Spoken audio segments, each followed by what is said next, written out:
নমস্কার, কেমন আছেন আপনারা? আশা করি আপনারা সকলেই খুব ভালো আছেন আর আমি অনেক ভালো আছি। তো আমি রেডি হয়ে চলে গিয়েছিলাম বিশ্বের সবথেকে বড় সরস্বতী দেখতে।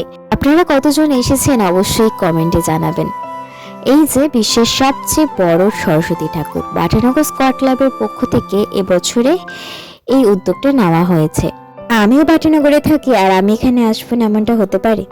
সত্যি বলতে বাড়ির সামনে যে জিনিসটাই হয় না কেন সেই জিনিসটার প্রতি মানুষের খুব একটা ইন্টারেস্ট থাকে না।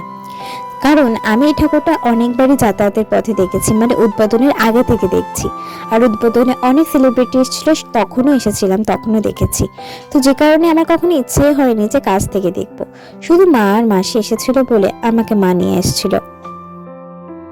এইটা হচ্ছে অরিজিনাল ঠাকুর। ওই ঠাকুরের ভিতরে যে ঠাকুরটা অরিজিনালি পুজো করা হয়েছিল সেই ঠাকুরটা। আমার মা বলছে ওই ঠাকুরটা নাকি আমার মতো দেখতে। আপনারাই বলুন তো, এটা কি সত্যিই সত্যি? যাই হোক, আমার মা আর মাসি, আমি আমার মায়ের মাসিকে মাসি বলে ডাকি, কারণ আমার মা যেহেতু ওনাকে মাসি বলে বলে এটা ছোটবেলা থেকে আমার অভ্যাস। আসলে উনি আমার দিদা হয়। তারপরে চলে গিয়েছিলাম আরো চারপাশে যে প্যান্ডেলগুলো হয়েছে সেগুলোতে ঘুরতে।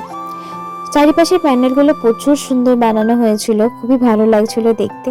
সবকটার ভিডিও করা হয়নি, কিছু কিছু প্যান্ডেলের ভিডিও করেছি। সময়টা ছিল দুপুর 3:30। এখনই কত ভিড় হয়েছে দেখতে পাচ্ছেন। তাহলে ভাবুন যে সন্ধেবেলা কত ভিড় হবে। এত ভিড়ের কথা ভেবেই আমার কোনোদিনও মনে হয়নি যে প্যান্ডেলটা সামনে থেকে দেখি। আমি একদমই ভিড়ভাড়টা পছন্দ করি না, যেখানে ভিড় থাকে আমার সেই জায়গাটা কেমন জানি একটা অস্থিরতা লাগে। যাই হোক, তাও মা দুপুরবেলা এনেছিল বলে তাই প্যান্ডেলটা দেখা হলো। তারপরে আরো চারপাশের অনেক প্যান্ডেলগুলো ঘুরলাম।